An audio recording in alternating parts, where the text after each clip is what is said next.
हिरव्यागार मटारापासून कधी तुम्ही छान असे कटलेट घरी बनवले का? नाही बनवले असतील तर आज बनवा. नमस्कार, मी प्रीती खंडार रेसिपीजमध्ये तुमचं अगदी मनापासून स्वागत करते. आज आपण हिरव्यागार अशा मटारापासून छान असे कटलेट बनवूया. त्याच्यासाठी अर्धा कप एवढे हिरवे मटार मी इथे घेतलेले आहे, 2 हिरव्या मिरच्या घेतलेल्या आहे, 4 ते 5 लसूण पाकळ्या घेतलेल्या आहे, 1 इंच आल्याचा तुकडा घेतलेला आहे आणि थोडं जिरंसुद्धा याच्यामध्ये घेतलेलं आहे. आता हे सर्व साहित्य घेतल्यावर थोडं पाणी घालायचं आहे आणि छान असं आपल्याला हे वाटण मिक्सरला फिरवून घ्यायचं आहे. एकीकडे गॅसवर कढई गरम करायला ठेवायची आहे. 1 कप पाणी घालायचं आहे. 1 कप पाणी घातल्यानंतर पाण्याला छान अशी उकळी येऊ द्यायची आहे. उकळी छान अशी आली की अर्धा चम्मच एवढे तीळ घालायचे आहे, 1 चम्मच एवढं मीठ घालायचं आहे आणि अर्धा चम्मच एवढे चिली फ्लेक्स याच्यामध्ये आपल्याला घालायचं आहे.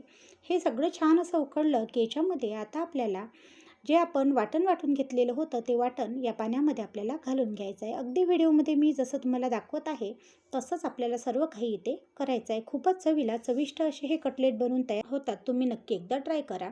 आता हे वाटण टाकल्यानंतर आपल्याला या वाटणाला छान अशी उकळी फुटू द्यायची. तुम्ही बघू शकता इथे छान असं वाटण तयार आहे आणि त्याला छान अशी उकळीसुद्धा फुटलेली आहे.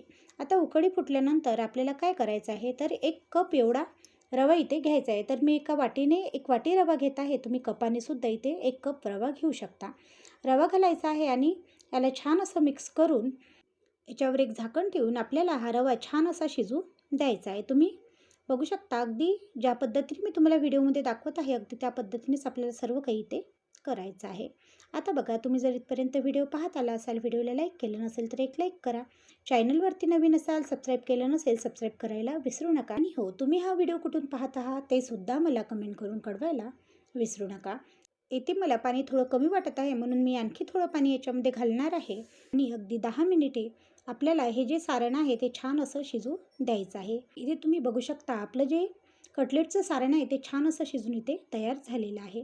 आता याला आणखी एकदा चमच्याने अशा प्रकारे मिक्स करायचं आहे आणि एका भांड्यामध्ये काढून घ्यायचं आहे. भांड्यामध्ये काढायचं आहे आणि याला छान असं थंड होऊ द्यायचं. इकडे तुम्ही बघू शकता आपलं जे कटलेटचं सारण आहे ते छान असं थंड झालेलं आहे. आता काय करायचं तर आता काय करायचं, आपल्या हाताला थोडं तेल लावून घ्यायचं आहे आणि हे जे कटलेटचं सारण आहे ते छान असं आपल्याला चुरून घ्यायचं आहे. जेवढं छान हे कटलेटचं सारण चुरल्या जातील तेवढेच आपले छान इथे कटलेट बनतील. तर इथे तुम्ही बघू शकता अशा प्रकारे चुरून मी याला एक गोळा तयार करून घेतलेला आहे आणि आता याचे आपण कटलेटसुद्धा बनवून घेऊया. तुम्ही इथे बघू शकता चुरल्यानंतर हा गोळा अशा प्रकारे तयार होतो. आता याचे काय करायचं तर याला छोटे छोटे असे याचे गोळे तयार करून घ्यायचे आहे. छोटे छोटे गोळे तयार करायचे आहे आणि अशा प्रकारे गोळा तयार केल्यानंतर त्याला असा दाब द्यायचा आणि दाब देऊन त्याचे असे चाप्पट आकारामध्ये आपल्याला कटलेट बनवून घ्यायचे आहे. ज्या पद्धतीने मी तुम्हाला एक कटलेटचा सेप बनवून दाखवलेला आहे तर अगदी त्याचप्रमाणे आपल्याला सगळे जे कटलेट आहे ते बनवून घ्यायचे आहे. खूपच चवीला चविष्ट आणि पौष्टिक असे हे कटलेट बनतात. तुम्ही नक्की एकदा ट्राय करा.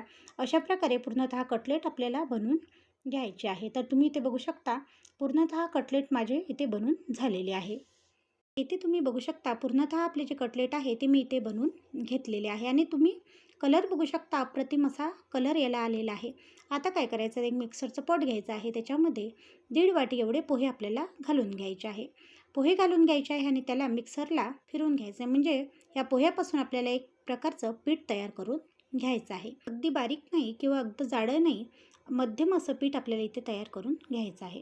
आता काय करायचं, एक एक असा कटलेट घ्यायचा आहे आणि त्या पिठामध्ये आपल्याला अशा प्रकारे बघा डिप करून घ्यायचं आहे. ज्याप्रमाणे मी तुम्हाला दाखवत आहे अगदी त्या पद्धतीनेच आपल्याला सर्व काही जे हे कटलेट आहे ते अशा प्रकारे डिप करून घ्यायचे आहे. एकीकडे आपल्याला काय करायचं तर कढईमध्ये तेल गरम करायला ठेवायचं आहे. तेल कडकडीत असं गरम होऊ द्यायचं आहे आणि त्याच्यामध्ये आपण जे बनवलेले कटलेट आहे ते अशा प्रकारे टाकून घ्यायचे आहे. सर्वात आधी आपल्याला गॅसचा पॉवर थोडा मोठा ठेवायचा आहे आणि नंतर मध्यम असा गॅसचा पॉवर करून आपल्याला हे जे कटलेट आहे ते छान असे कुरकुरीत होईपर्यंत तळून घ्यायचे आहे. तुम्ही अगदी व्हिडिओमध्ये पाहत आहात तसंच आपल्याला सर्व काही ते करायचं आहे. खूपच चवीला चविष्ट असे हे कटलेट बनवून तयार होतात. तुम्ही नक्की एकदा ट्राय करा. बघू शकता इथे आपण जे कटलेट आहे ते छान असे तळून घेत आहे. कधी घरी पाहुणे आले तेव्हाही आपण हे कटलेट त्यांच्यासाठी बनवू शकतो किंवा हलकी फुलकी भूक लागली असेल तेव्हाही आपण आपल्या मुलांसाठी कटलेट बनवू शकतो किंवा जर तुम्हाला काही नवीन विशेष काही वेगळं खायचं असेल तेव्हासुद्धा आपण पौष्टिक असे कटलेट बनवून नक्कीच खाऊ शकतो. तर तुम्ही ते बघू शकता या प्रकारे मी हे जे कटलेट आहे ते छान असे तळून घेतलेले आहे आणि तुम्ही कलरसुद्धा बघू शकता, अप्रतिम असा कलर या कटलेटचा आलेला आहे. तसेच खूप असे कुरकुरीत हे कटलेट झालेले आहे. आजची ही रेसिपी किंवा आजचा हा व्हिडिओ तुम्हाला कसा वाटला कमेंट करून कळवायला विसरू नका. व्हिडिओ आवडल्यास चॅनलला लाईक, शेअर व सबस्क्राईब करायला सुद्धा विसरू नका. असेच नवनवीन व्हिडिओ मी तुमच्यासाठी नक्कीच घेऊन येणार. धन्यवाद.